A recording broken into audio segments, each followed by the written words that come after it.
Why were there not enough lifeboats? For a ship so grand, so lauded, so unsinkable, this question echoes through history. The RMS Titanic, her name now synonymous with human ambition, was the largest ship ever built, a marvel of her time. Unsinkable.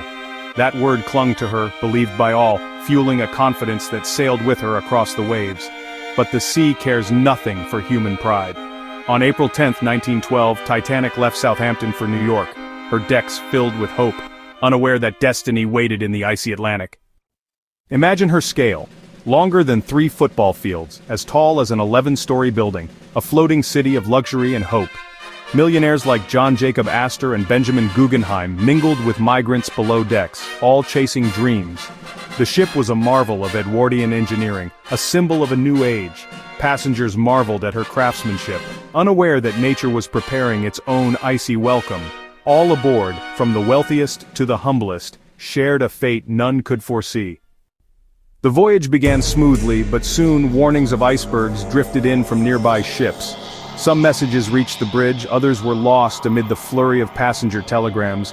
On April 14th, the night was eerily calm and moonless, perfect for hiding danger.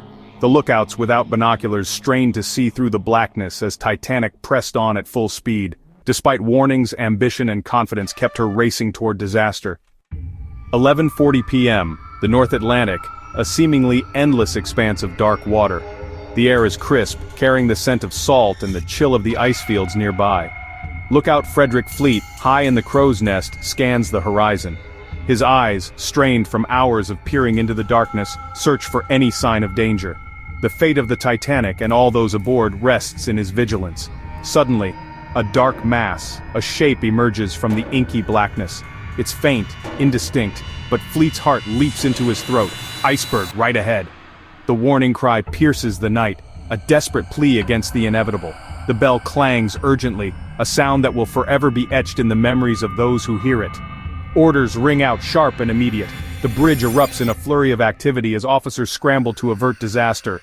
Every second counts. Engines reverse, a desperate attempt to slow the massive ship's momentum. The engine room becomes a scene of frantic activity, the roar of machinery echoing through the decks. But it's too late. The colossal vessel, despite the frantic maneuvers, is on a collision course with the silent, deadly iceberg.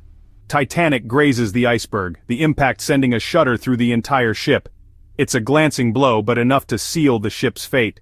A grinding sound, a horrifying screech of metal against ice, tears through the night. It's the sound of the unsinkable being mortally wounded.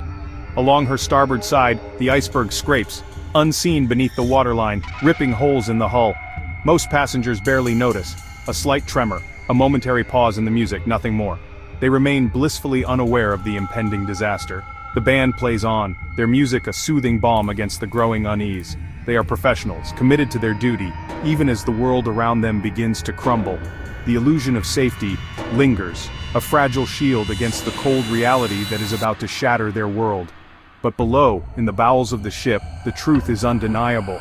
Water floods 5 compartments, a torrent of icy seawater rushing through the damaged hull, one too many for survival.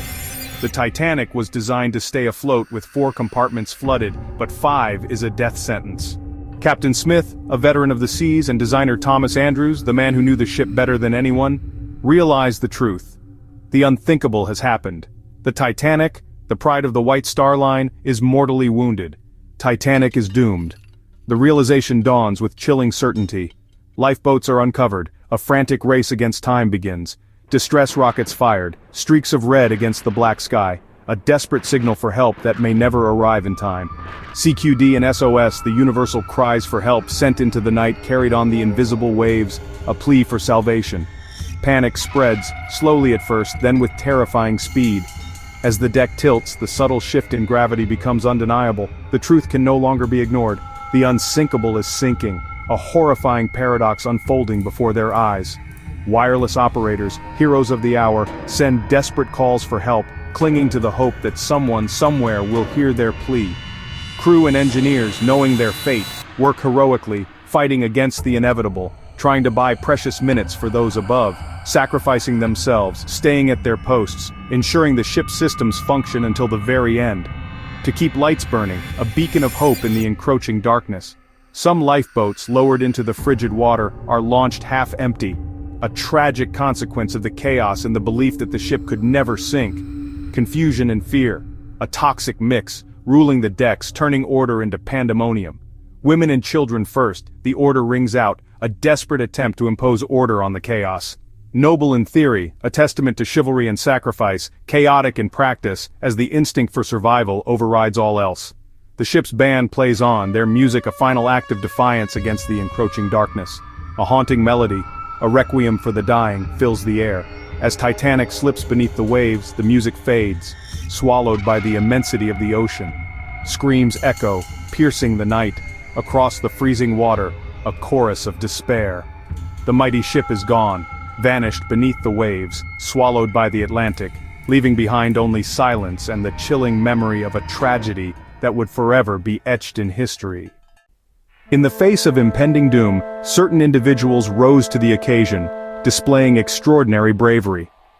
Radio operators Phillips and Bride, understanding the gravity of the situation, remained steadfast at their posts, tirelessly send distress calls until the very end, their fingers flying across the keys, desperately seeking help from any ship within range. Their dedication and selflessness in the face of certain death made their courage legendary, a testament to the human spirit's ability to shine even in the darkest hours. Amidst the growing panic, Fifth Officer Lowe, recognizing the need to maintain order and prevent chaos from overwhelming the evacuation efforts, fires his pistol into the air as a warning, hoping to control crowds and ensure a more orderly loading of the lifeboats. After fulfilling his duty and assisting with the initial evacuation, he bravely returns in a lifeboat to search for survivors, navigating the icy waters in hopes of finding those still clinging to life. Down in the depths of the ship, the engineers, fully aware of their fate, heroically keep the lights burning, ensuring the pumps continue to operate, sacrificing their own escape to give others a chance at survival. On deck, families face impossible choices, torn between the instinct to stay together and the desperate need to save their children. In a poignant display of love and devotion, Ida Strauss, offered a seat on a lifeboat, refuses to leave her husband Isidore, choosing to remain by his side in their final moments. With heavy hearts, parents say final goodbyes to their children, entrusting them to the care of others in the hope that they might live on. Tragically, lifeboats are too few, exacerbating the disaster as many are launched half-empty, a consequence of poor planning and a lack of foresight. The order of women and children first, while intended to prioritize the most vulnerable, leads to confusion and heartbreak, as families are torn apart and difficult decisions must be made in haste. Some men, adhering to the code of chivalry, are kept off boats even when space remains, a stark reminder of the rigid social norms of the time. As the icy water floods the lower decks, the ship tilts and chaos reigns, as the remaining passengers struggle to find safety amidst the rapidly deteriorating situation. In an act of incredible composure and dedication, the band plays on, attempting to soothe the terrified passengers and provide a sense of order in the face of utter despair. The Carpathia, alerted to the disaster, races to the rescue, pushing its engines to their limit, but arrives too late for most, finding only a handful of survivors clinging to life in the frigid waters. Over 1,500 souls are lost to the unforgiving sea, their stories etched into history as a permanent reminder of the fragility of life and the devastating consequences of hubris. The tragedy exposes the limits of human arrogance, revealing the deadly consequences of believing oneself invincible. It also highlights the cost of complacency, the dangers of neglecting safety measures in the pursuit of luxury and speed. Titanic's loss becomes a lesson written in lives, a stark warning against hubris and a call for greater responsibility in the face of technological advancement. Her story, a haunting echo across generations, reminding us of the enduring power of human courage, the depths of human despair, and the importance of learning from the past. Why were so many lifeboats underfilled? Panic, poor drills, and fear of overloading wasted precious spaces. The nearby SS Californian saw distress rockets but did not respond. Miscommunication or neglect, the debate endures. Was Titanic's speed a result of pressure for headlines or just overconfidence? The unsinkable myth bred complacency, a fatal flaw. Rumors of curses and conspiracies persist, but the real story is one of human error and ambition. The sea keeps its secrets, but the questions remain. Could more have been saved?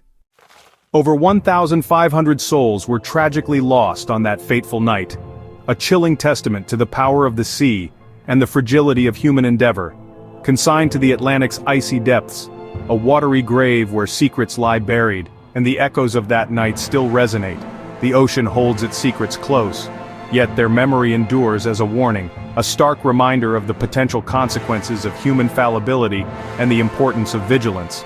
Was it one isolated error, a single misjudgment in a sea of decisions, or a cascade of failures, a chain reaction of missteps and oversights that ultimately led to disaster? Each decision, each moment, contributing to the final outcome. Was it arrogance, the unshakable belief in invincibility, speed, the relentless pursuit of breaking records, pushing the limits of technology, ignored warnings, the dismissal of crucial information that could have altered the course of history, or simply too few lifeboats, a fatal oversight in the face of impending doom, Titanic's sinking, a tragedy that shook the world, changed maritime law forever, ushering in a new era of safety regulations and protocols, more lifeboats, a direct response to the devastating loss of life, better safety, a commitment to preventing future disasters through rigorous training and inspections, and the establishment of the International Ice Patrol, a dedicated force to monitor and mitigate the threat of icebergs. Her loss was not in vain, it spurred significant changes. Hard lessons were learned, etched in the annals of maritime history. Titanic remains a symbol, a haunting reminder of what can happen when ambition outstrips caution, of ambition and its limits, a cautionary tale for generations to come.